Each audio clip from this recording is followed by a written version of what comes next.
made. Does the Prime Minister not find it perverse that when specifically asked by members of this Parliament about Mandelson's vetting, Sir Ollie declined to discuss the very topic we are now debating in this House? Prime Minister. Well, I've read that evidence, and it remains my strong view that the recommendation of UKSV could and should have been shared with me, and could have and should have been shared with the Foreign Secretary, and thus with the Select Committee, and it should have been. Sir Andrew Mitchell. Thank you, Mr. Speaker. Further to the question raised by my right honourable friend, the member for Hartsware, Mr. Speaker, is it not pretty poor form that the Prime Minister shovels the blame for this, particularly onto Ollie Robbins, a fine and experienced civil servant who was appointed 2 days after the Prime Minister's Mandelson announcement? Surely, Mr. Speaker, the buck stops at the top. Prime Minister. Can I say again, Sir Ollie Robbins has had a distinguished career, and I've worked with him over a number of years. Nonetheless, he could and should have shared this crucially relevant information with me before Peter Mandelson took up his post, and he should have done at various points after that. And it was because of that that I lost confidence in him. That doesn't mean he hasn't got a distinguished career. He does have a distinguished career. Sir Davey. Thank you, Mr. Speaker, and I thank the Prime Minister for his statement. I know the Prime Minister is aware that public confidence in politicians needs to drastically improve in order to retain the public's trust. With this in mind, Reform has been accepting donations from millionaires in cryptocurrency, making it difficult to trace who actually funds them. Does the Prime Minister agree that Reform relying on millionaires' dodgy cryptocurrency is a security risk? Mr. Speaker, we've taken a number of measures in relation to crypto. Irrelevant, don't worry, let's move on. Stephen Bartley. Thank you, Mr. Speaker. In the readout of the Prime Minister's meeting on the 15th of April on vetting, it says, and I quote, "There is no evidence that the decision to grant DV, despite the UKSV advice, had been disclosed to anyone outside FCDO and UKSV until the vetting document itself was shared with the Permanent Secretary of the Cabinet Office." Is he therefore saying that neither the Chair of the Joint Committee on Intelligence nor the National Security Advisor were aware of this security risk with our most important strategic ally until the vetting document itself was shared with Cat Little? Yes, Prime Minister. So sorry. I understand that to be the case. Obviously, no, I'm only saying that it wasn't my decision to withhold it. I understand, if I've understood Sir Ollie's position correctly, that his argument is he can't share it, or he couldn't share it with anyone. With anyone. That's as I understand it. It certainly wasn't shared with the National Security Advisor. I don't think it was shared with anybody else. But it's a question that, as far as I know, it hasn't been until it was seen by my officials, legal advice was taken and shown to me. It wasn't shared with anybody else. Rinder Singh Joseph. Thank you, Mr. Speaker. I thank the Prime Minister for his statement and the clarity contained within that, and for his apology again.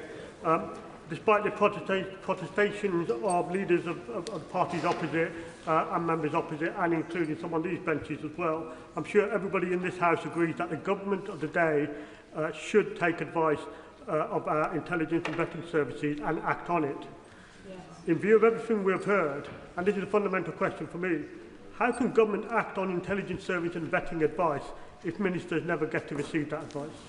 Prime Minister. Well, Mr. Speaker, in many instances, it's the recommendation of UKSV that is effectively the final decision. So, of course, it's known. In the Foreign Office, there is the additional part of the process in which the final decision is, in fact, taken by the Foreign Office officials rather than the recommendation of UKSV. That is what has now been suspended, so that in the Foreign Office as well, the recommendation of UKSV is what matters. Gavin Robinson. Thank you very much, Mr. Speaker. Mr. Speaker, the Prime Minister knows that he is the main character in an ongoing national scandal. And given all the blame apportioned in his statement, It is incredible that only one person has lost their position. But would the Prime Minister also recognise it is incredible to learn that in Northern Ireland a political appointment was made following the refusal to clear an individual for security access, that they have continued in their post, engaged on issues connected with the legacy of our troubled past with full security clearance, despite security service concerns, and they continue to this day. So if the Prime Minister is ordering a review by Sir Adrian Fulford, will he ensure it includes within its terms of reference or separately a deep dive into the appointment of Marie Anderson, the Northern Ireland Police Ombudsman? Why she was appointed, why the security information was ignored, and how this can be the case. Prime Minister. Can I thank him? And I will ensure the review covers all the relevant issues and material, and I'll take into account what he's just said. Oregon. The Prime Minister has the right to expect that his senior civil servants will always tell him the truth and the whole truth. He will recall that Mrs. Thatcher used to say of Lord Young that she liked David because he always brought her solutions and not problems, while her other ministers brought her problems. Does he believe that there is a problem within the civil service, that promotion and advancement is on the back of not giving your ministers problems, and that on this occasion the senior official at the FCDO knew that if he did tell the Prime Minister what he ought to have told the Prime Minister, he was bringing him a problem? Prime Minister. Well, I thank him. Can I just be clear? We have thousands of civil servants acting every day with integrity and professionalism, doing the job to their very best ability. As I understand what Sir Ollie is saying, he is saying that he believed he couldn't give me this information, that he was prohibited from doing so. I disagree with him. I think he could and should have given me this information, but I don't think that that is any reason to suggest that across the civil service people act for any improper motive. Sir Bernard Jenkins. Thank you, Mr. Speaker. Can I just point out that the developed vetting process has always been highly protected, because otherwise it wouldn't work. People would not give information to the developed vetting process if they thought that any detail of that was likely to be disclosed, or even if the result, the assessment, low, medium or high risk, was likely to be exposed. And that is why the previous Labour government in 2010 wrote into the Constitutional Reform and Governance Act, Section 3, in order to prohibit that disclosure. And if he is now saying that developed vetting is now going to be available to ministers on a routine basis, wouldn't it be undermining the very process upon which we depend for our national security? Prime Minister. Well, with respect, I don't agree with his analysis. I certainly agree that the information that's provided into the process by the applicant has to be protected, because as anybody who's been through the process will know, it's an incredibly detailed and intrusive process, and it's very important that individuals give full and truthful accounts of all the questions they're given to them. That is why that needs to be protected. I do not accept that means that the recommendation of a UK SV cannot be shared with ministers, including the Prime Minister. I think there's a distinction between the two. I accept the first. I utterly reject the second. Jane Kirkham. The Foreign Office shared the outcome of the vetting process, but not the conclusions of the vetting reports. Not just the detail, but the conclusions too. If the Prime Minister is going to own a decision, he needs to know what is within it. What changes will he be making to stop this happening again? Prime Minister. Well, I thank you for a question, and that's why I've asked for a review of the entire process so it can be looked at from start to finish, including the question of whether there should be any circumstances in which the recommendation of UKSV could not be followed. Lisa Small. Mr Speaker, I'm going to try again, because a number of members and right honourable members have asked a question and I'm not quite sure I heard an answer from the Prime Minister. Why did the Prime Minister choose to ignore the advice from the then Cabinet Secretary, Simon Case, to seek security vetting before confirming Peter Mandelson as his pick? I understood the procedure to be that the appointment was made subject to the security vetting. That's what I was told. But the question she raised is the question I raised in September, which is why I asked Sir Chris Wilmot to look at the process and in particular, he looked at the advice, the letter from Simon Case, to answer the question, was the process followed? And he gave me the answer that he thought right, having concluded that process. Debbie Abraham.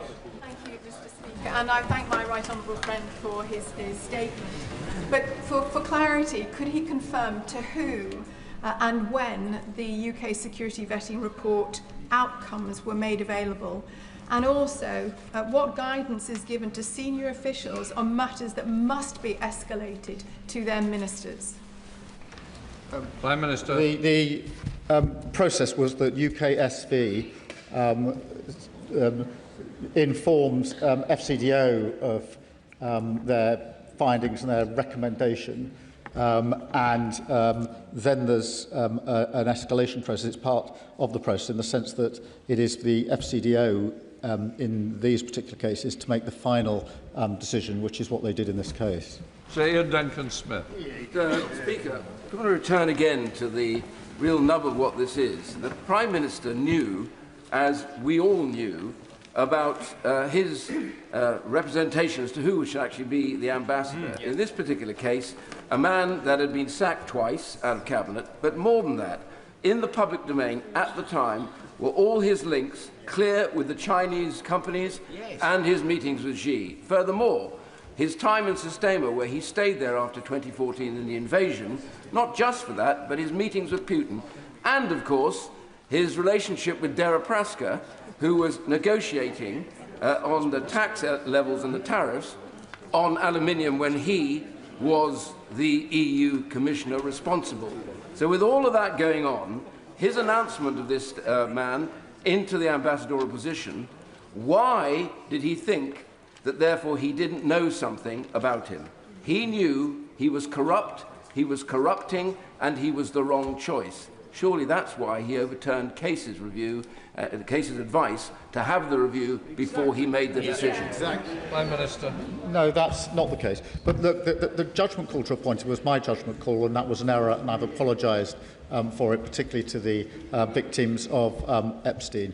But the developed vetting process was carried out in the way I've indicated to the House. I should have been told at the time of the recommendation. Had I been told, I wouldn't have made the appointment. Neil Duncan-Jordan. Thank you, Mr Speaker. Today's statement may well be about process and procedure, but surely, Prime Minister, the real issue is why, when Peter Mandelson's reputation was already known, was he ever considered for such an important role? Prime Minister. Well, Mr Speaker, I've accepted that that was my decision and I've apologised for it. Ellie Chalmers, Dr. Ellie Chalmers. Thank you, Mr Speaker. The Prime Minister says it's staggering and unforgivable that he wasn't told about the vetting. But what's really staggering and unforgivable is that he appointed Peter Mandelson before the vetting, that he appointed Peter Mandelson knowing about his friendship with the paedophile Jeffrey Epstein. What's unforgivable is that the Prime Minister was more concerned with pandering to Donald Trump than with standing with the victims and survivors. Now, the Prime Minister has not accepted a simple sorry from his civil servant. He thinks that's inadequate. The country thinks a simple sorry is inadequate from him. Will he take personal responsibility for his staggering and unforgivable errors of judgment and resign? Prime Minister. Mr Speaker, I've set out to the House the facts of what happened in this particular case, and I am staggered, and I find it unbelievable I wasn't given the information I should have been given. Richard Bergen. Mr Speaker, the Prime Minister made the political decision to appoint Peter Mandelson. But central to that decision, along with other policy and political position decisions, would have been the Prime Minister's former Chief of Staff, Morgan McSweeney. So can the Prime Minister confirm to the House whether Morgan McSweeney passed all his security vetting, and confirm whether or not Morgan McSweeney ever handled documents for which he had anything other than the appropriate level of clearance?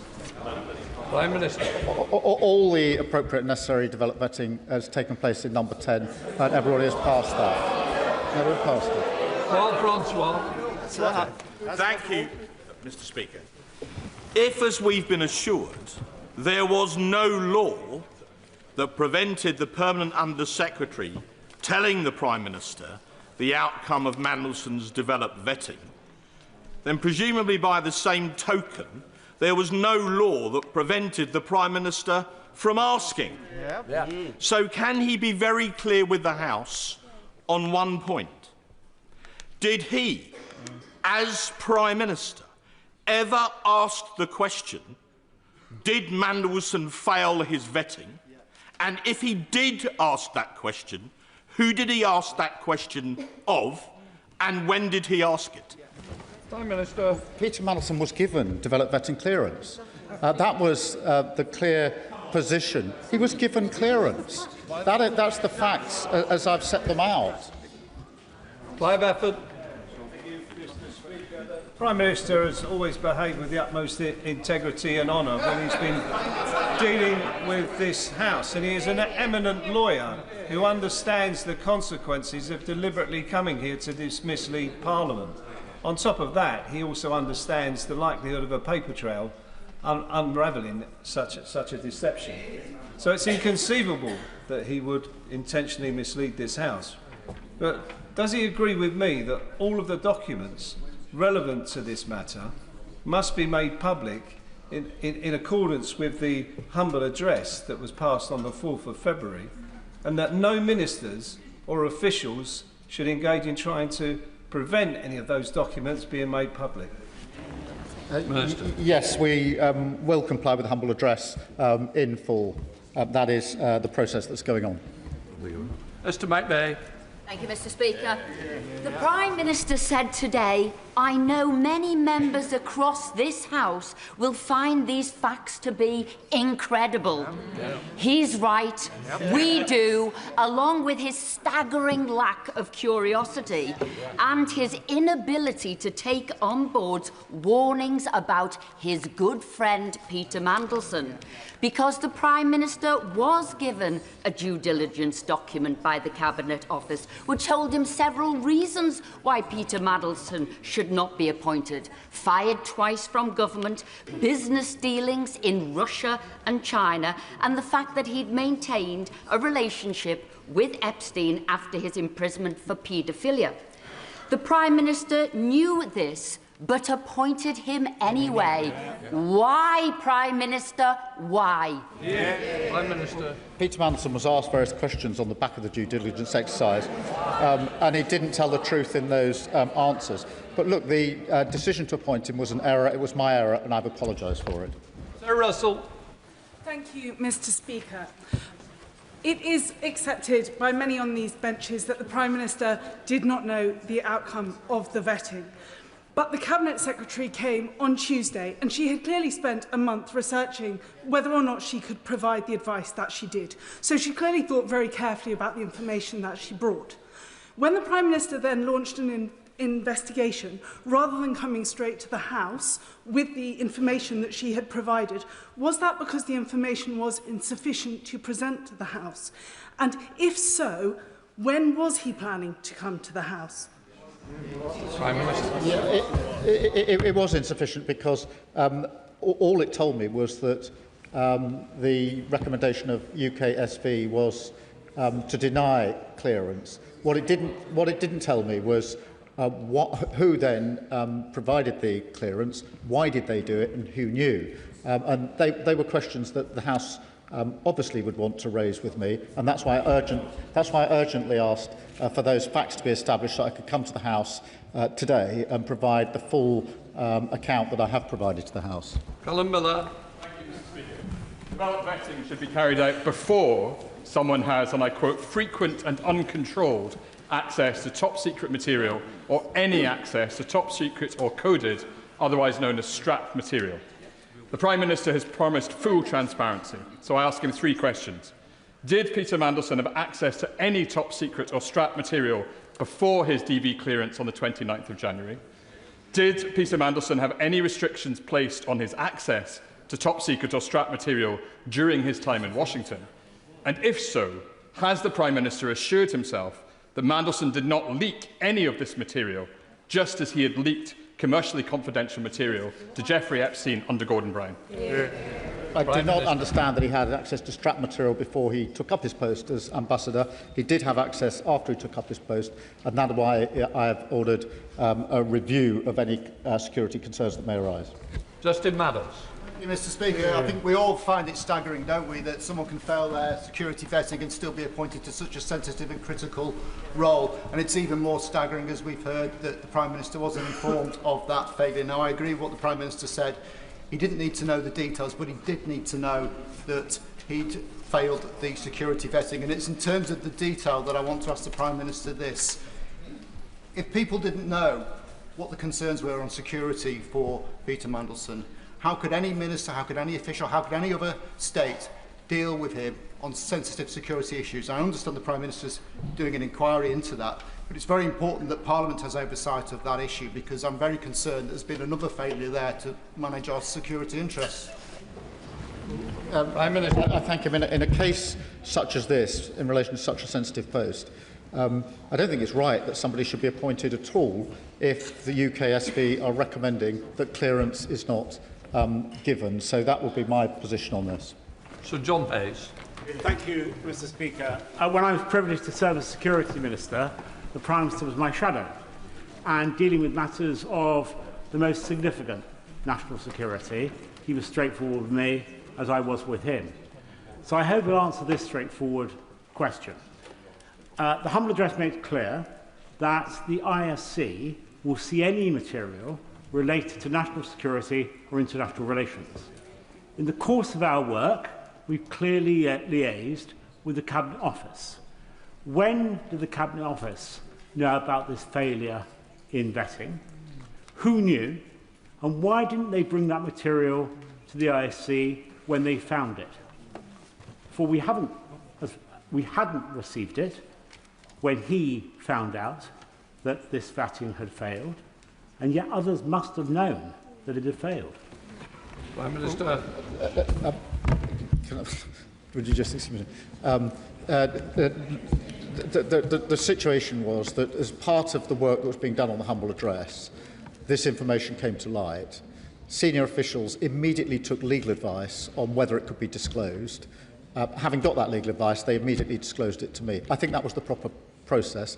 I think it has now been disclosed to the committee, albeit, I think, on the Thursday rather than the Tuesday. But that's the process. And just to defend that process, I do think it was right for the senior officials, having got this information, to get legal advice on whether they could disclose it and who to. I think that was the right thing to do. As soon as they got that advice, they brought it to my attention. Lawrence Turner. Disgraced himself and by extension brought shame upon these two houses of which he was formerly a member. Does the Prime Minister agree that the famous Armstrong Memorandum on the conduct of a civil service was correct and holds true today when it said, "It is the duty of a civil servant to make available to the Minister all the information and experience at his or her disposal which may have a bearing on the policy decisions to which he is committed or preparing to make, and to give to the Minister honest and impartial advice without fear or favour, and whether that advice accords with the Minister's view or not?" Prime Minister. Yes, I do agree with that, and that's why this information could and should have been shared with me at the first opportunity, and that was before Peter Mandelson took up his post as ambassador. Lewis Savile Roberts.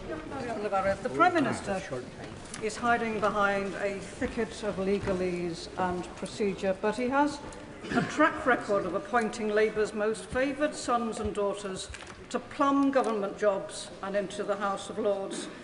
In Wales, we know all about Labour's crony culture. Who could forget UK Labour's favourite First Minister, Vaughan Gething, propped up by number 10 in spite of dodgy donations and now tipped for a peerage. But the timing, Mr. Speaker. How will he explain to his party his role in bringing down Labour's century of dominance in Wales in the forthcoming elections? Prime Minister. Well, Mr. Speaker, I'm addressing the question today about the process in relation to Peter Mandelson. I've set that out in some detail to the House and answered a number of questions. Afsana Begum. December 2024, the Prime Minister said in announcing Peter Mandelson as US Ambassador that he had unrivalled experience. This was despite the gravity of what was known about his record and available publicly. Is it not the case that Peter Mandelson's political appointment, which was personally decided by the Prime Minister and announced in public before the security vetting was completed, needed to progress and had to happen? However, it happened because of Mandelson's role in the Prime Minister's own leadership campaign and because it served the interests of one particular faction in the Labour Party. Prime Minister. Mr. Speaker, I don't accept that is a reason for withholding from me the information about security clearance. John Whittingdale. Thank you, Mr. Speaker. The result of the Prime Minister's terrible failure of judgment is that for over a year this country's interests were represented in the United States by someone that our own security services deemed to be a security risk. Will he assure us that an investigation will take place into all aspects where our national security may have been damaged, and that the results of that will be made available to the Intelligence and Security Committee and, where possible, to Parliament? Prime Minister. Yes, I will. Thank you, Mr. Speaker. I believe there's two sides to this. One is about process and the other one is about judgment. On process, I believe the Prime Minister, where the Prime Minister was not told about the security vetting clearance, and had he have known, he would have sacked him. That we don't have a problem with, but the problem is, why wasn't he told that, and who's actually running the country, and whether other ministers are kept in the dark by civil servants. On judgment issue, it was wrong and completely wrong in the first place to put Mandelson forward as an ambassador. Will the Prime Minister write to me confirming this week that no one is in position who has failed the advanced security vetting process of all political appointments that have been made? That is included in the review that I've set up, and as soon as I've got the findings, I'll share them with the House. Dave Dougal. Thank you, Mr. Speaker. This saga is drawing to a close, and it will come to a conclusion with the Prime Minister's resignation, whether he can accept that or not. What I can't accept is the ask me no secrets and I'll tell you no lies regime that he expects us to believe prevailed at the very top of government between officials, and not just ministers, but the Prime Minister. He talked a lot today about what he didn't know and what he wasn't told. Well, he knew that Mandelson had a serious human frailty for other people's wealth. We knew that Mandelson was involved with the Russians. We knew that Mandelson was sacked twice as a government minister.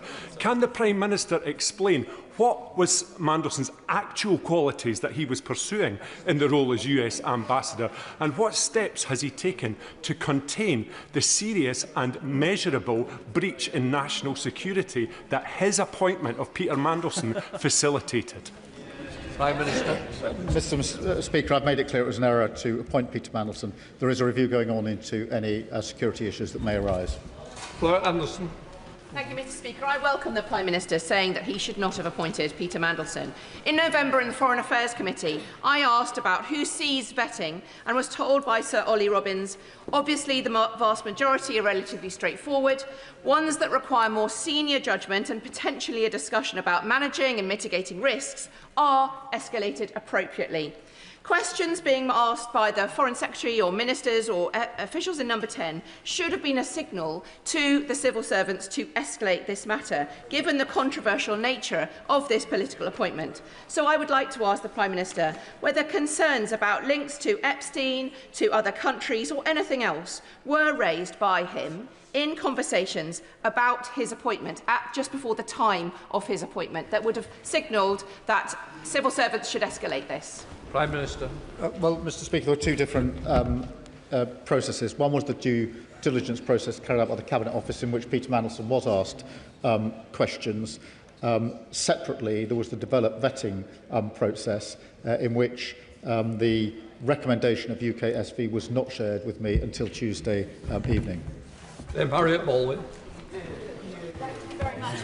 It seems to me that there are two different ways in which a minister can inadvertently mislead this House. One is by the things that they say, but one is by the things that they don't say. And that is why I'm particularly interested in the letter that my right honourable friend, the member for Goole and Pocklington, raised, the one from Lord Case, because that seems to have been written to the Prime Minister in November 2024, advising that a political appointment to an ambassadorial role ought to be preceded by full security vetting when it was, before it was announced. Now, it was announced by the Prime Minister in December 2024.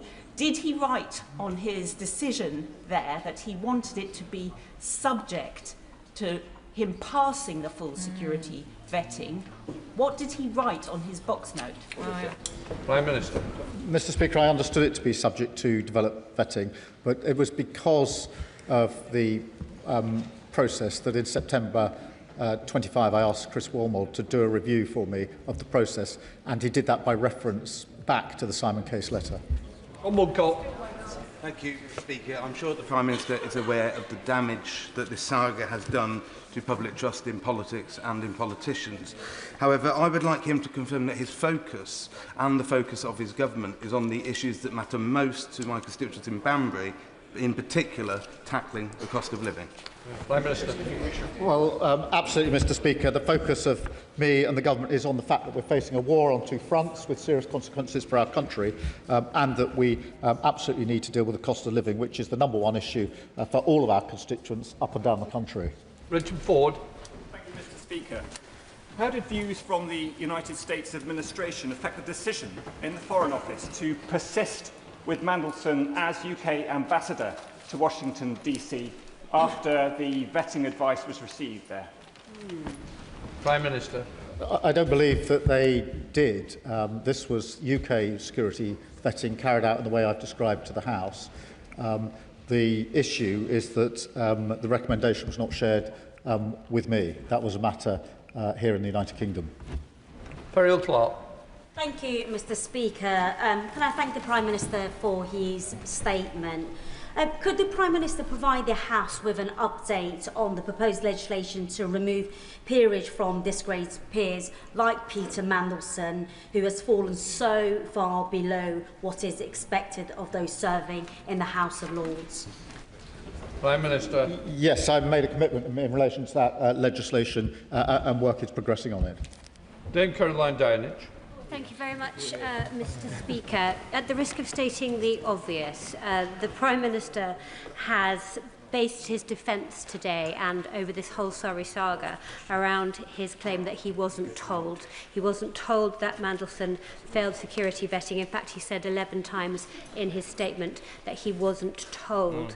I'm just wondering how many times and on which specific dates did he himself directly ask for that information? Prime Minister. Mr. Speaker, it's not a claim I wasn't told. I wasn't told, and I don't think anybody is disputing that.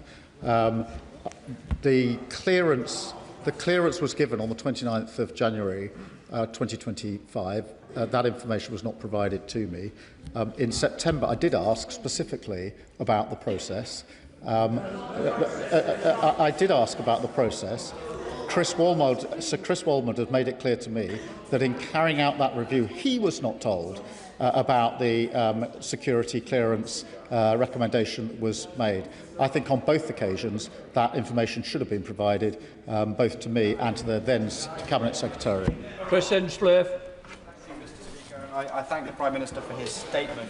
In answer to my honourable friend earlier in this statement, the Prime Minister said that he delayed coming to this House so that he could answer, amongst other questions, why UK SV was overruled. It seems wholly incredible that this decision was made on a personal whim by a senior civil servant, and is it not that it was made because of the political pressure from Number 10 to advance a man who a particular faction in the Labour Party has looked to for moral and spiritual leadership for years? So can the Prime Minister explicitly now confirm his understanding of why the decision to overrule UK SV was made? Well, Prime Minister. Mr. Speaker, I don't accept that the view of anyone about Peter Mandelson provides an explanation for not providing me with the information that he had. The recommendation was not to grant him security clearance. We're talking about a very serious issue on a very sensitive case. I clearly should have been given that information, whatever the pressures that are always there in government every day. Robert General. The Prime Minister's aides briefed that he's furious, angry Starmer. But why is it that he only ever seems to get angry when he's trying to save his own skin? Is he not angry about the 600 men who crossed the English Channel on small boats on Saturday? Is he not angry about the people who are queuing up for fuel at the forecourts and can't afford the Chancellor's taxes? Isn't the truth that his government is now so paralysed that its only agenda is cleaning up the mess left by the paedophile pal, Peter Mandelson? I think any minister of any government that hadn't been provided with this relevant information would rightly be frustrated and angry. Emily Darlington. Thank you, Mr. Speaker. I wanted to take a moment during the statement to focus on the young women who were exploited, abused, raped by Jeffrey Epstein and his friends. Years of being trafficked for rape, no one to turn to, and years of people not believing them. The idea that Mandelson would call Epstein's conviction wrongful is disgusting. And I cannot imagine how it felt for the survivors to hear that. The PM was right to sack him, so can I ask the Prime Minister to take the opportunity again to say to those young women that this House believes them and this government stands by them, and is he confident that no person with financial or personal links with sex traffickers would receive DV in the future? Can I thank her? And she's right to focus on the victims in this, and that's why I started this statement by making it clear that this was a judgment error on my part, and the apology I have made is to the victims, because I know the impact that this will have had on them, who have already suffered so very much. Katie Lamb. My right honourable friend, the Leader of the Opposition, asked this question, but I don't believe received a response. Was the Prime Minister aware that Peter Mandelson was a director of Systema before he was appointed? Prime Minister. Mr. Speaker, I acted on the information that was provided to me in the due diligence process. The information that was dealt with in the security vetting process has not been made available to me, nor can that detail be made available to me. It's the recommendation that should have been made available to me. Arthur Brash. Mr. Speaker, one of the things that I find most difficult to understand in this process is that when this scandal erupted in September of last year, and before the Prime Minister came to this place and elsewhere to make statements about it, statements that he must have known would have involved talking about the vetting, why he simply didn't order officials to share the vetting with him. Why didn't he, and does he regret not doing it? Well, I did ask Sir Chris Walmond to carry out a review. I worked on the basis that all the relevant information would be shared with him. It was only last week that I found out from Sir Chris that he himself had not been provided with the information that he should have been provided for when he was carrying out the review on my behalf. Jeremy Corbyn. Thank you, Mr. Speaker. Can I take the Prime Minister back to the question asked by the member for Hackney North and Stoke Newington some while ago, when she asked a quite simple question: why the Prime Minister didn't ask any questions whatsoever about the nature of the security clearing that Mandelson had achieved, or why there was any doubt about him, or was he so obsessed with his determination to appoint this tainted figure to be the ambassador to Washington, he just wanted to ignore the rest and the officials just went along with it? Why didn't he ask the simple, straight question? Mr. Speaker, Peter Mandelson was given security clearance, and that was clear to everyone, including myself. What I didn't read, he was given clearance. He was cleared. He wouldn't have started the role if he hadn't been given clearance. As soon as it came to my attention last week that that was against the recommendation of UK SV, I did ask for the information I've now put before the House. Melinda Ward. Thank you, Mr. Speaker. We all agree that Peter Mandelson should never have been appointed, and the Prime Minister has said this clearly and consistently and taken responsibility, including by apologising. That is the right thing to do. Can the Prime Minister give further assurance that the Government will continue to comply with the humble address in full? Yes, I can give that assurance. We will. John Lamont. We got that. Thank you, Mr. Speaker. The Prime Minister said various things over the course of the last few weeks and months, which have now turned out not to be true around the vetting process of Peter Mandelson. Does the Prime Minister accept he inadvertently misled the House of Commons? Yeah. Prime Minister. No, I did not mislead the House of Commons. I accept that information that I should have had, and information that the House should have been before the House, but I did not mislead the House, and that's why I've set out the account in full. Anybody else? Jacob Collier. Thank you, Mr. Speaker. The Bloomberg files, which caused the Prime Minister to sack Peter Mandelson, revealed that Mandelson had been leaking confidential government information to a convicted paedophile during Gordon Brown's government. In his role as ambassador to Washington, there will have been access to highly sensitive and top-secret documents. So, knowing that this was his previous behaviour, is there any investigation by the government or security services into potential leaks during Mandelson's tenure as ambassador? That's why I've asked for a review to be carried out in relation to the material that could have caused any issues in relation to national security. Luke Taylor.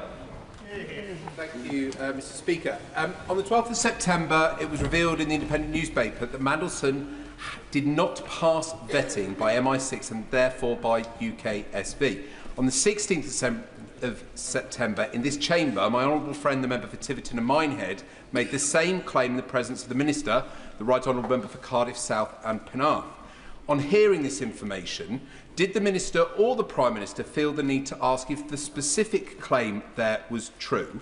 And in the response that was given, that DV clearance was granted by the FCDO, as a KC, how did he not see the clear difference between the question that was asked and the answer that was given? And does he not agree with me that, in his own words, his explanation beggars belief? Prime Minister. Mr. Speaker, at various points, questions were asked, and questions were therefore put to FCDO. The answer back was the same because they took the view that was not information they could share with anyone, including myself. Dr. Lissengar. Thank you, Mr. Speaker. Early today, NBC released an interview with hospice worker Rachel Benavides, who was 22 years old when she became one of the victims of Jeffrey Epstein's abuse. For 27 years, she has been waiting for the crimes committed against her to be recognised. And as she told NBC, and I quote, "Until we are heard, until survivors are heard and believed, then I don't think there's ever going to be justice." Does the Prime Minister agree that we owe it to the hundreds of victims like Rachel to put them first in these debates, not political point scoring, and that he was absolutely right to sack someone like Peter Mandelson, who refused to believe these victims, and if he did not care? Well, I do agree with her, and can I thank her for making sure that the victims are central in this, as they should be. Dr. Andrew Morrison. Thank you, Mr. Speaker. The Prime Minister's been on his feet now for nearly 2 hours.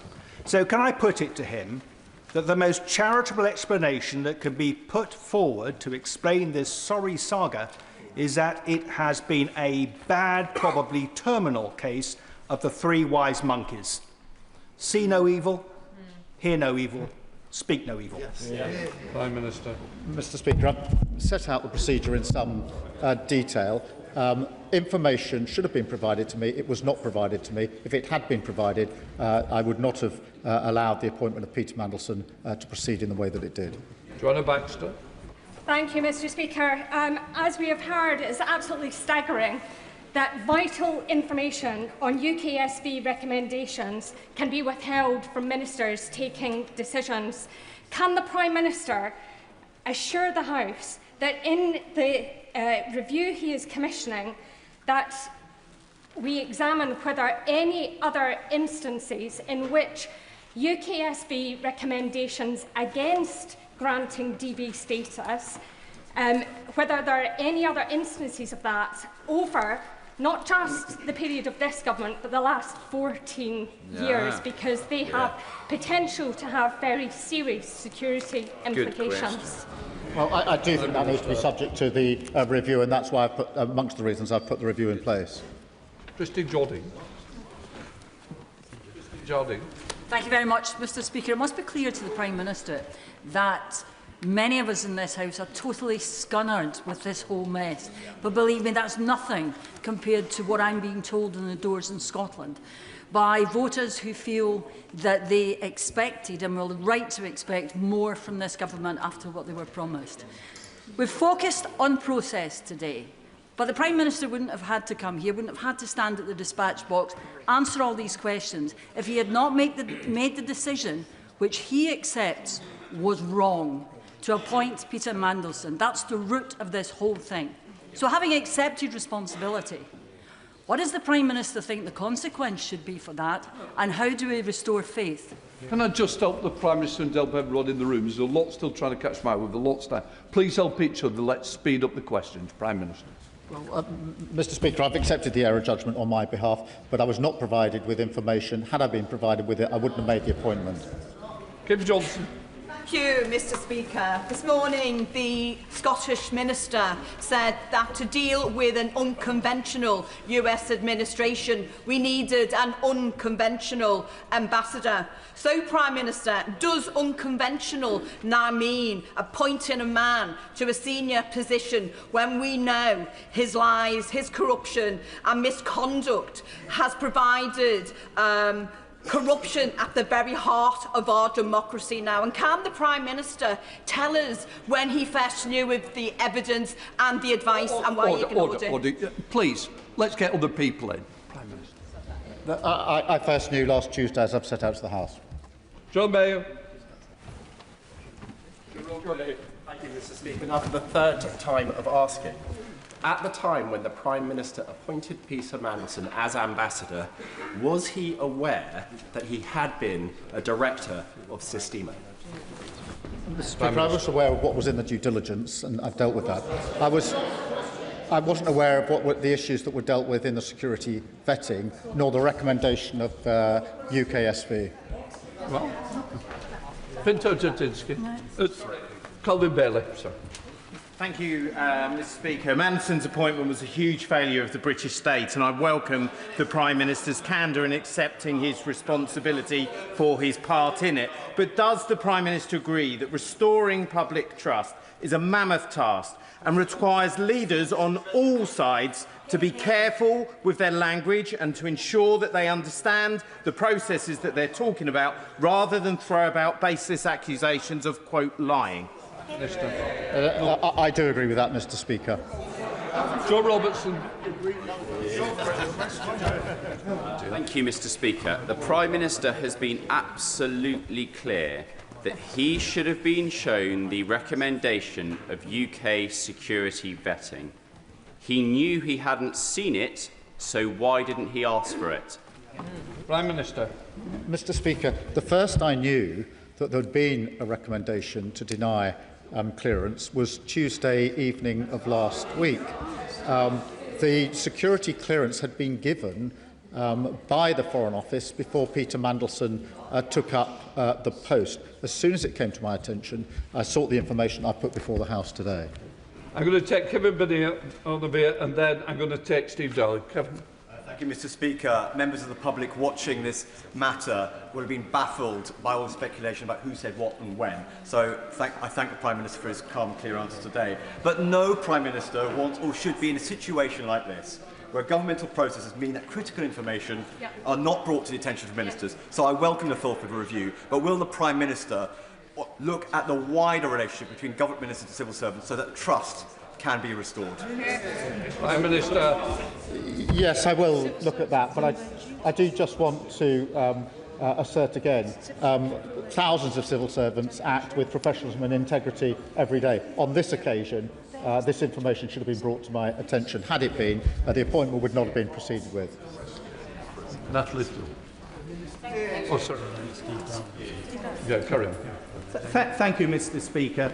During this session of Parliament, we have seen the head of the OBR carry the can and resign due to an error by a member of his team. What will it take for this Prime Minister to carry the can? Prime Minister. Mr. Speaker, I was not provided with information I should have been provided with. Had I been provided, I wouldn't have made the decision. It was a deliberate decision. It wasn't negligence. It was a deliberate decision not to tell me. Natalie. Thank you, Mr. Speaker. I thank the Prime Minister for his statement, and I thank him even more for the apologies on the appointment of Peter Mandelson and being here today. I want to commit the words once again to the record of Virginia Giuffre. I think they are particularly relevant to Peter Mandelson. She said, "Don't be fooled by those in Epstein's circle who say they didn't know what Epstein was doing. Anyone who spent a significant amount of time with him saw him touching girls that you wouldn't want a creepy old man touching your daughter. They can say they did not know he was raping children, but they were not blind." Now, on the House, across the House, there is consensus that we need to get to the bottom of this. I absolutely accept that the Prime Minister did not know about the security vetting. But can the Prime Minister please update the House on when we can have the next tranche of documents from the humble address so that we can get to the bottom of who did know what and when? Prime Minister. Can I thank her for her campaigning on behalf of these victims and many other victims in relation to abuse, sexual abuse in particular, and her insistence always that we must put the victims first. We are complying with the humble address as quickly as possible, and we will comply with it fully. For Blandre. Thank you, Mr. Speaker. In the Foreign Affairs Committee meeting back in November last year, I asked Sir Oliver Robbins whether the Foreign Office had a different view about who should be recommended for the posting of ambassador. Sir Oliver Robbins said to me that the Prime Minister took advice and formed a view himself, and we then acted on that view. Isn't it the case that the Prime Minister was repeatedly warned before the appointment that Peter Mandelson carried reputational and political risk, including that due diligence was not exhaustive and that vetting was not yet complete, and yet he chose to proceed regardless, announcing the appointment, overriding civil service advice and putting our national security at risk? Prime Minister. Mr. Speaker, I simply don't accept that there's any good reason why I couldn't have been provided with the information that was withheld from me. Had it been provided to me, I wouldn't have proceeded with the appointment. Alison Taylor. Thank you, Mr. Speaker. Can I thank the Prime Minister for such a clear and comprehensive statement? I'm sure the whole House is grateful to him for doing so. Listening to the party opposite, the old adage about throwing stones in glass houses comes to mind. I don't think there are enough glass houses in Scotland to replace the ones that they are breaking today. However, Mr. Speaker, having set the record straight, does the Prime Minister agree with me that it is now the time to return to the important business of government in preserving the country's peace and security? Prime Minister. Yes, I do agree that the absolute focus needs to be on the fact that we're facing a war on two fronts and a cost of living crisis which this government is gripping. Sammy Wilson. Mr. Speaker. The Prime Minister has told us that the Cabinet Secretary gave him bad advice, Peter Mandelson lied to him, and the Foreign Office didn't tell him anything. He's really in danger of being known as the mushroom Prime Minister, kept in the dark and fed. I don't know if I'm allowed to say it, Mr. Speaker. So I'm not saying it. But is a question not that he wished to remain in the dark? He knew in September there was a security vetting, and yet he never asked about it until April of this year. Surely that's an indication that he was quite happy to be kept in the dark because he'd made his mind up anyway. Yes. Prime Minister. No, Mr. Speaker. What I did was ask for the process to be reviewed. And Sir Chris Wormald carried out that review. What transpired last week is that information was withheld from him in the review. So I asked for the review. I did ask the questions. He gave me his conclusions. What neither he knew nor I knew was that he too was not told the relevant material in the course of that review.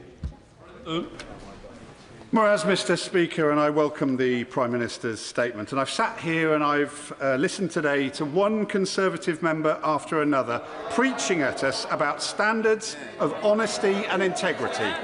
Can the Prime Minister remind us whether these are the same Conservatives who voted to change the rules on standards investigations in November 2021 just to get their colleague Owen Paterson off the hook? And can he remind us whether or not the Leader of the Opposition chose to abstain in that debate? It's not relevant, don't worry. Brendan O'Hara.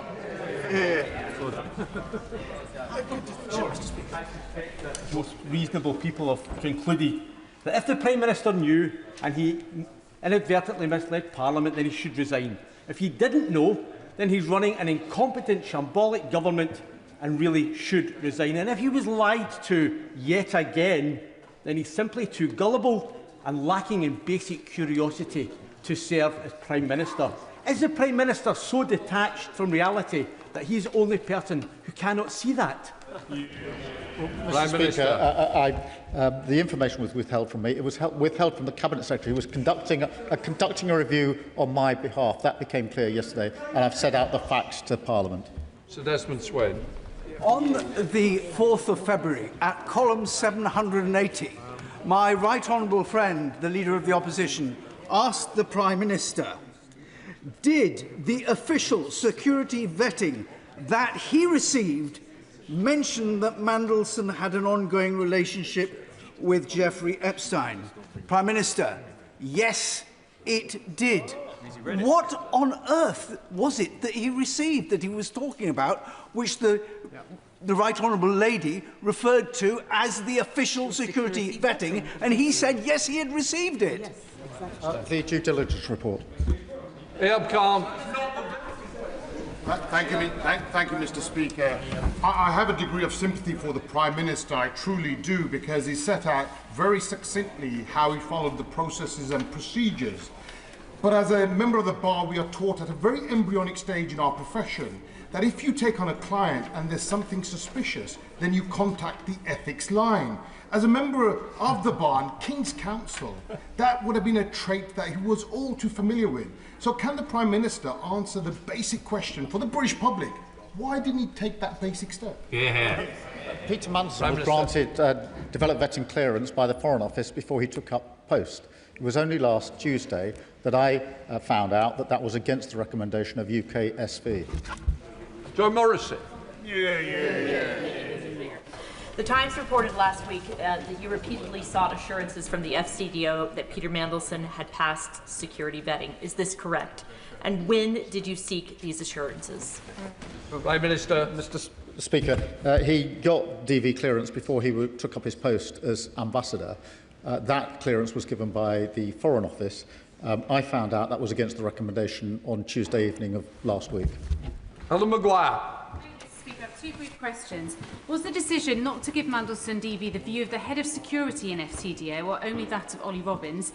And secondly, what information did the Prime Minister know after sacking Peter Mandelson that made him change the appointment process so that, I quote, now an appointment cannot be announced until after security vetting is passed? It seems odd to me that this decision was made if the Prime Minister didn't know that Peter Mandelson had failed the vetting process. So what key information did the Prime Minister know then that made him review the appointment process? Well, the decision to grant clearance was made by the FCDO. After, in September, it became clear to me the answers to the due diligence that Peter Mandelson had given were not truthful, and that's why I set in place the various reviews that I did, and also changed the approach in relation to when developed vetting checks are carried out. Dave Mandel. Thank you, Mr. Speaker. Is the Prime Minister really saying that in the appointment of Peter Mandelson, he didn't himself consider that there might be issues with his vetting process, given his track record? And isn't it even more incredible that he then didn't query whether there had been any issues with that vetting process? Prime Minister. The fact of the matter is he was given developed vetting clearance before he took up his post as the ambassador, and that was a decision that was taken by FCDO. Zara Sultan. Speaker, in September the Prime Minister stood at this dispatch box and told the House he had full confidence in Peter Mandelson, a man whose relationship with convicted paedophile Jeffrey Epstein was public knowledge. The Prime Minister knew and backed him anyway. Now he claims he had no idea that this twice-fired government minister had failed MI6 vetting, despite journalists putting that directly to Downing Street that very same month. Mr. Speaker, we all know that the Prime Minister appointed Mandelson because he owes his job to him. He appointed him, he defended him, and now he claims to know nothing. He is gaslighting the nation. So let's call this out for what it is. The Prime Minister is a barefaced liar, and if he had any decency left... No, order. Sit and leave. Leave now. I'll name you otherwise. I'd go now if I were you. Leave. I'm not. Leave. I've no name. I've given the option to leave. I'd leave if I were you very quickly. Move before I read it and give me one option. Right, give me that. You have no duties. It's my duty to carry out and control this House. One chance. Do you want to leave now or not? Right. I name Zara Sultana. Minister, I beg to move that the said member, be suspended from the House. Mr. Speaker, call Jane Kitchen. Jane Kitchen. I beg to move that Zara Sultana be suspended from the service of the House. The question is that Zara Sultana be named and leave this House. All those in favour? Aye. Leave. I'm sorry you've done this. I really am. Right. Come on, Rebecca Paul. Thank you, Mr. Speaker. 7 months ago, 7 months ago, a national newspaper ran the story that Mandelson had failed security vetting. So how is it even possible that no one in number 10 knew until last week? Prime Minister. A number of inquiries were made. Questions were asked of FCDO, and the answer they gave was the same. They did not disclose to me or anyone in number 10 that UK SV had recommended against clearance. Dr. Al Pinkerton. Thank you, Mr. Speaker. When the Prime Minister asked his officials in January 2025, as he surely did, perhaps with an element of surprise in his voice, so Peter actually passed his security clearance, did he? What was the scenario that then unfolded? Did Sir Ollie Robbins declare, "I'm sorry, I can't tell you, Prime Minister, I'm not at liberty to say"?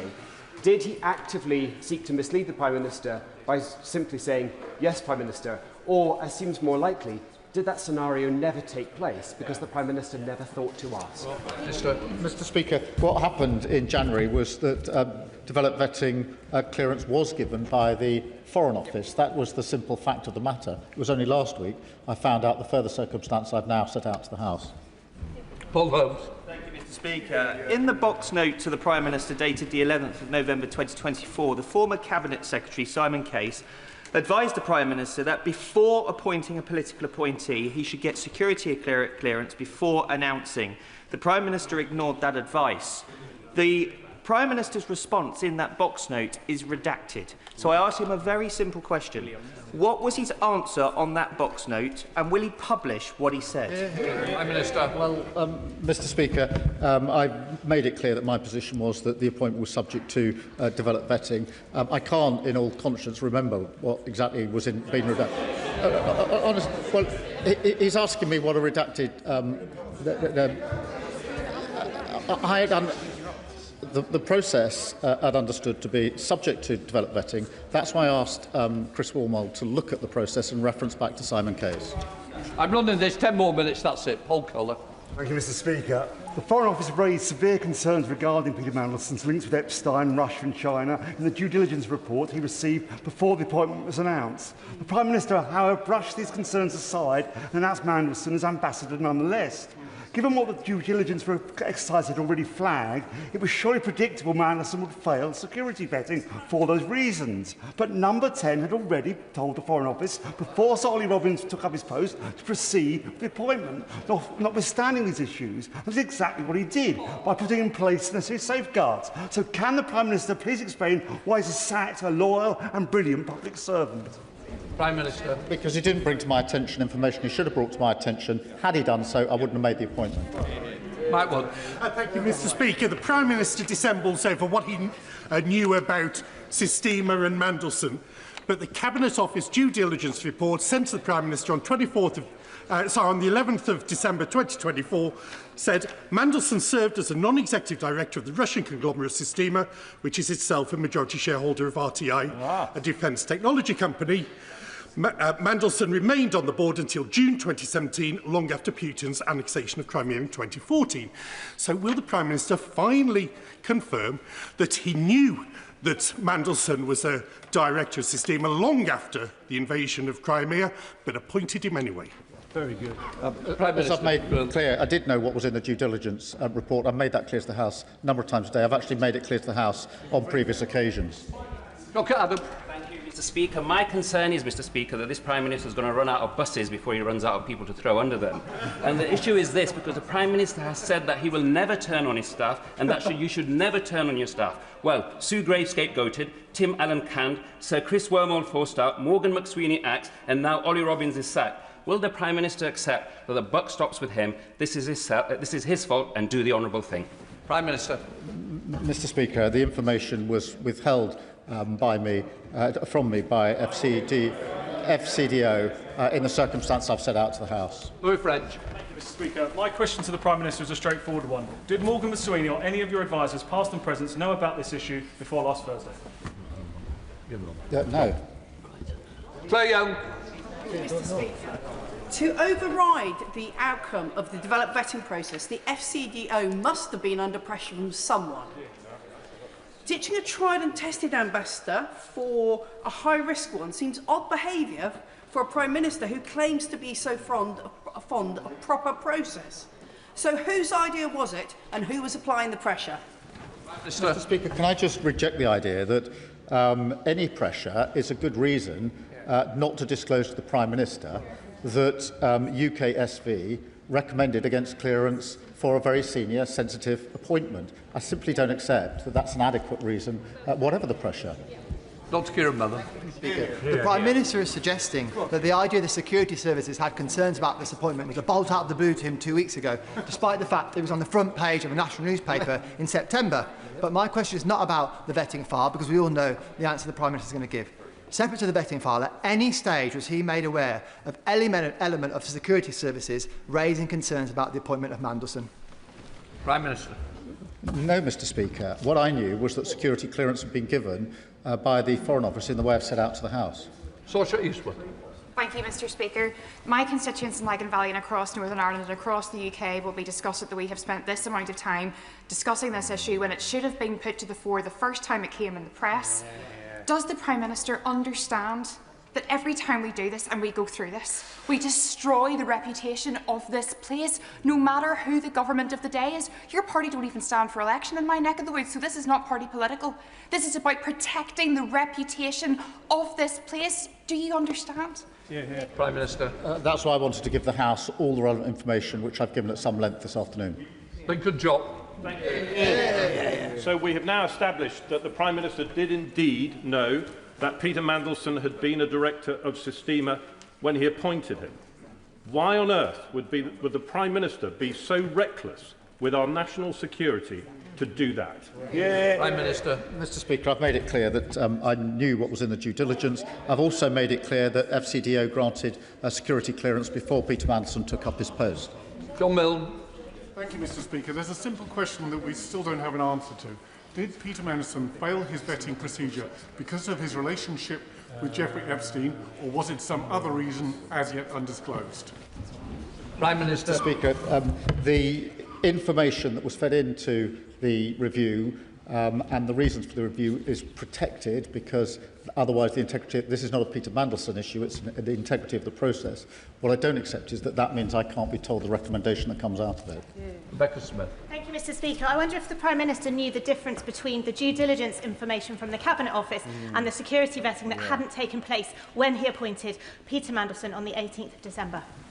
Prime Minister. I did know the difference. Thank you, Mr. Speaker. After years of sleaze and scandal under the previous government, the Prime Minister promised integrity and accountability. But my constituents in Stratford-on-Avon are not seeing change. They are seeing more of the same, a continuity government where warnings are ignored and standards slip. Why should anyone believe that he is still capable of delivering the change that he promised? Prime Minister. Mr. Speaker, I made sure the relevant inquiries were made so I could put the full picture before the House. That is the approach that I've taken, as members have seen this afternoon. Graham Stewart. Thank you, Mr. Speaker. This is a humiliating day for the Prime Minister and for the House and for the whole country. And yet, even still, Mr. Speaker, the Prime Minister isn't being open with us. He's relying on some later inquiry when the Cabinet Secretary told him in writing, in the official briefing, that he must seek a vetting prior to the appointment of a political appointee. That's true, isn't it, Prime Minister? And can you give a straight answer, just for once? As I say, the process was that the appointment was subject to developed vetting checks being carried out. Had I been made aware of the recommendation of UKSV, I wouldn't have made the appointment. What I did after the event was ask Sir Chris Wilmot to look back at the process, which he did according to and by reference to the Simon Case letter, and he assured me the process had been carried out properly. Kruger. Mr. Speaker, if Ollie Robbins could and should have provided this information to the Prime Minister at the first opportunity, as he's said today, surely the same applies to Cat Little and Antonio Romeo and the Cabinet Office officials who sat on this information for nearly a month before bringing it to the Prime Minister when The Guardian started asking questions of number 10. So surely, why does he accept that they needed legal advice to do what he is saying should have been obvious? He sacked Ollie Robbins for not bringing him that information immediately. Why are they still in post? Mr. Speaker, they acted entirely appropriately. They came across the information as part of the humble address exercise. They took legal advice on who it could be disclosed to and disclosed it to me as soon as they got that legal advice. That was the right thing to do. And about subjective. Thank you, Mr. Speaker. On the 4th of February, Peter Mandelson was notified by the Appointments and Interchange Officer from the FCDO that he required strap-level access in addition to his DV. He started the role on the 10th of February. On what date did Peter Mandelson receive strap-level access? Prime Minister. I don't know the precise date, but I'll endeavour to find out. Slow. Mr. Speaker, given it's widely known Peter Mandelson was maintained a friendship with convicted paedophile Jeffrey Epstein, close links in both China and Russia in terms of business, sat from 2 government posts. What I really want to ask the Prime Minister is this. What are the unique, defining human qualities of the man I've just described that so attracted to you that he should be politically appointed as US Ambassador? And why now is he still defending him behind process instead of calling out what's wrong and taking the responsibility and resigning? I'm not defending him behind process. I'm setting out the process to the House. Dr. Neil Shastri-Hurst. Thank you very much, Mr. Speaker. Quis custodiant ipsos custodes. The Prime Minister will know that who will guard the guards themselves. With that in mind and holding those in power to account, can he explain why he took more than a week or almost a week to come to this House when the public will have been expecting answers much, much sooner? Prime Minister. Because I wanted to know who took the decision, the basis upon which they took it, and who knew about the decision, so I could set out a full account to the House, which is what I've done this afternoon. Alistair. Does it come to this, Mr. Speaker, that this House and the country is being asked to believe that though he is the Prime Minister, making the most critical diplomatic appointment that the United Kingdom can make, that he, the Prime Minister, in the midst of the raging controversy that provoked, never asked if his nominee had been security vetted? Isn't it that is staggering and incredible? And when it comes to our National Security Advisor, what was his role? What does he know? Could the House be told that? Mr. Speaker, the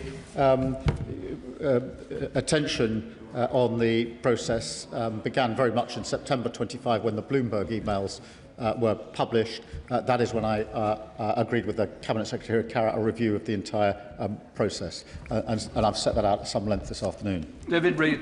Thank you, Mr. Speaker. The Prime Minister has chosen to blame his officials for this debacle. So can he confirm that he knows the names of the FCDO civil servants that made the decision to override UK SV on the 29th of January 2025, yes or no? And has he made the decision to suspend them all from duty pending a full independent inquiry? Yes or no? Mr. Speaker, I've set out the facts to the House this afternoon. I have ordered a review by Strader and Fulford of security vetting so that if any further changes are needed, we can put them in place. Sir Wrigley. Thank you, Mr. Speaker. I understand that Peter Mandelson's vetting clearance was conditional on him being accompanied to meetings with former clients such as Palantir. Will the Prime Minister clarify why there is no record of his and Peter Mandelson's meeting with Palantir in Washington, and will he tell the House what it was all about? Prime Minister. Mr. Speaker, that was a routine meeting in the course of a visit I was on in the US. Honourable. The Prime Minister is repeatedly telling us that he either was not told or he was not allowed to be told. But what culture has the Prime Minister created around him and across the civil service that no one felt that they could or should tell him this sensitive information? Prime Minister. I remind her that in the last 2 weeks, my senior officials have brought this to my attention, which is what they have. Before The Guardian, they brought it to my attention on Tuesday evening. That is what led me to ask further questions and make this statement to the House. Joshua Reynolds. The Prime Minister once promised to end the chaos and to restore honesty and integrity to government. Does he think that appointing a man who called a convicted child sex offender his best pal and whose connections with Epstein were already well known is consistent with that promise? And if it isn't, will he step aside and let someone else end his chaos and restore honesty and integrity to government? Mr. Speaker, I've accepted that I made an error in the appointment and apologised to the victims, as I must and as I did. Gregory Stafford. Thank you, Mr. Speaker. On the 4th of February, my right honourable friend, the Leader of the Opposition, asked the Prime Minister whether the vetting process had disclosed information about Epstein. The Prime Minister answered, yes, it did. In his response to my honourable friend, the member for New Forest West, he said, I've got confused between vetting and disclosure. But then in the answer to my friend, the honourable member for South West Devon, he said he knew the difference. So if that's not misleading the House, what is? I was asked about the vetting process. The due diligence is part of the vetting process. Rather than, as it were, rest on a technicality, I gave the House the information that I had about what I knew from the due diligence. It was clear what the Leader of the Opposition was asking. It was about Epstein. I knew that was in the due process, due diligence, and that's why I told the House about it. Adam Dance. Thank you, Mr. Speaker. The Prime Minister promised that, unlike the Tories, his government would govern well and restore public trust. Yet this whole sorry Mandelson saga has reinforced the belief in Yeovil and beyond that no government or politician can change. Can the Prime Minister explain to my constituents why he annoyed the then Cabinet Secretary's advice to get the security clearance before he confirmed Mandelson as ambassador? Prime Minister. Mr. Speaker, I've dealt with that issue on a number of occasions. Right, that completes the number of questions. We'll let the front benches change over.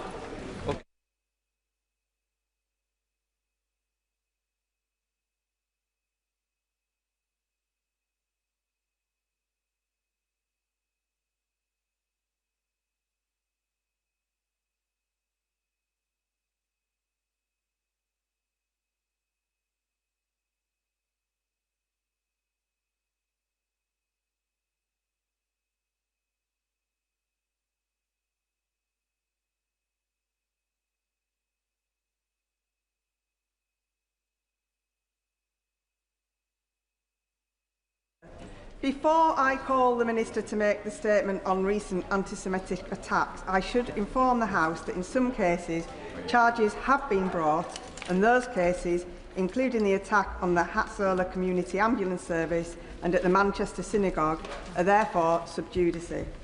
In respect of more recent incidents in Kenton and in Finchley, arrests have been made but charges not yet brought. I remind honourable members that they should not refer to the details of any specific cases currently before the courts. and they should exercise caution with respect to any specific cases that might subsequently come before the courts, in order not to prejudice those proceedings. We now begin the statement. Minister.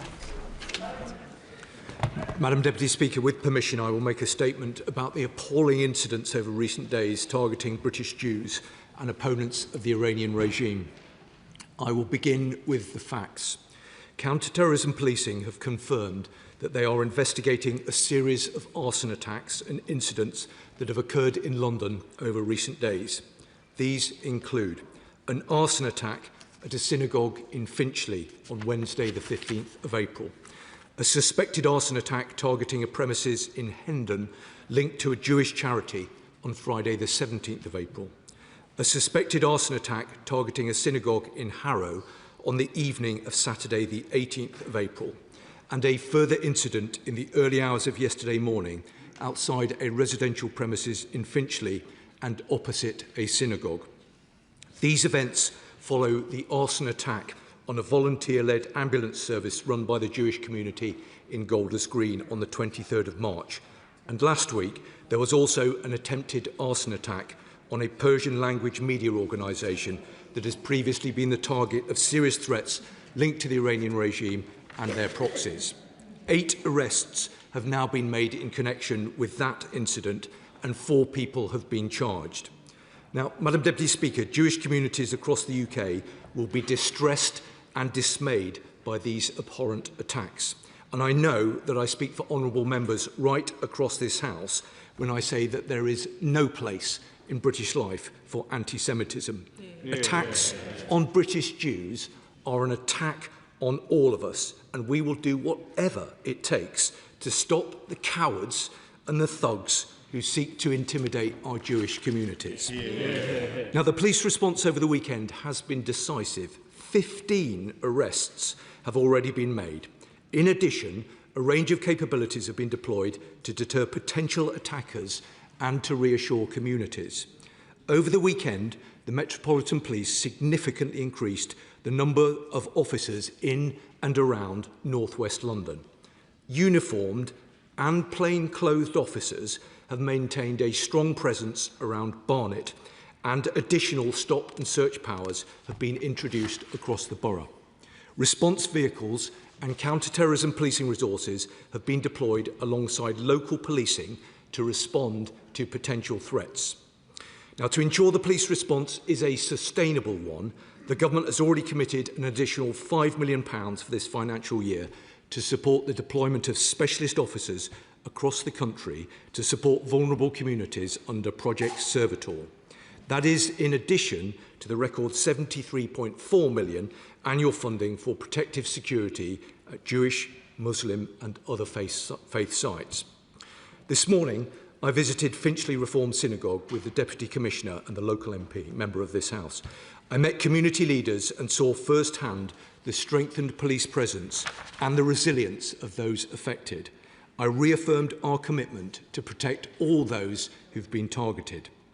Now, the government's commitment to supporting British Jews is an enduring one.